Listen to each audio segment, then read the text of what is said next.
Hi guys! Kamusta na kayo dyan? Nag-enjoy ba kayo sa part 1 and part 2 ng video natin? Comment down below if nag-enjoy kayo sa panonood. So for today's video tutorial guys, may bago na naman akong i-share sa inyo na siguradong effective para mapabilis ang iyong farming at hindi ka na mahirapan pa sa iyong daily activity. Para sa mga bagong dating sa aking channel, please like and subscribe to my channel guys. At para sa mga silent subscribers ko dyan, please like our video.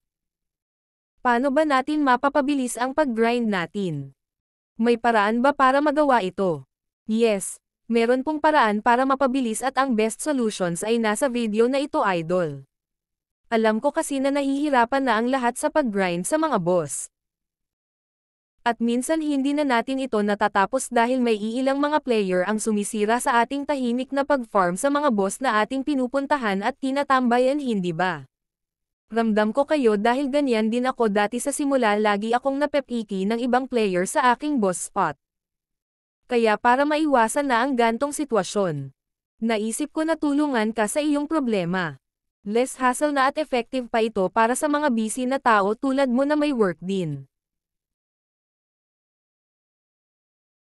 Okay, simulan natin paano mag-grind ng pink gear, shards, Beryl gear at iba pa. Una sa lahat, dapat may sapat ka na diamonds or B-diamond. Why we need diamond again? Yes, every game need diamond to sustain your daily needs. Pwede ka naman mag-recharge dito ng 56 pesos every day.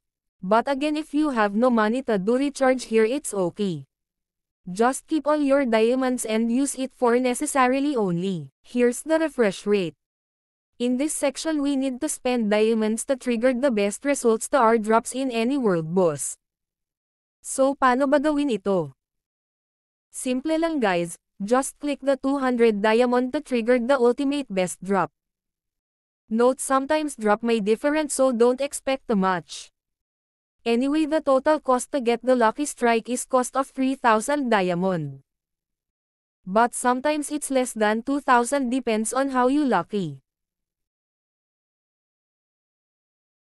Here is another way to boost your CP. Just buy the most important to you.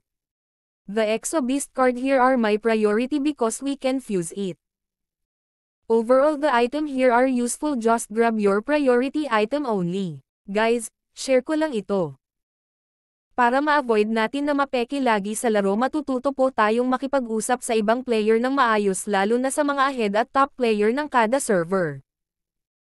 And always obey the schedule for every event that they gave to your server to avoid mess up. Be patient always because this game need a lot of patience. Para kang lang dito umaakyat sa hagdan pataas. At kapag ikaw na ang pinakamalakas sa inyo, be kind always, don't be arrogant, give love to other player. Don't spread hate. Just enjoy the game to the fullest. Nga pala guys, maraming salamat sa panonood sa aking channel, sana ay patuloy nyo pa rin akong suportahan at sana wag po kayong magsawa sa akin. Tara, simulan na natin, para sa huling tips. Alam ko di lahat ng server ay may ganto na. Lalo na sa new server na kabubukas pa lamang. Pero pag kayo nagkaroon na ng ganto, super dali na lang ng dailist nyo, promise. Lagi ko tong ginagawa kasi napaka-convenient nito, lalo pa at busy ako at minsan ay tinatamad din mag-farm sa boss on the spot. Tsaka best talaga ito para sa mga nagmamadali matapos agad ang quest.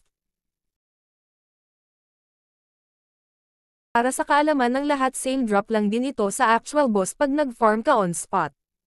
Kaya wag ka na magdalawang isip pa na gawin din ito. Ang lahat ng map urge mo dito ay same drop lang din, although sometimes may different drop. Pero okay lang din, at least hindi ka pa nagpakahirap maghintay sa boss at hindi ka pa nanakawan ng boss mismo, o diba nakatipid ka pa sa oras.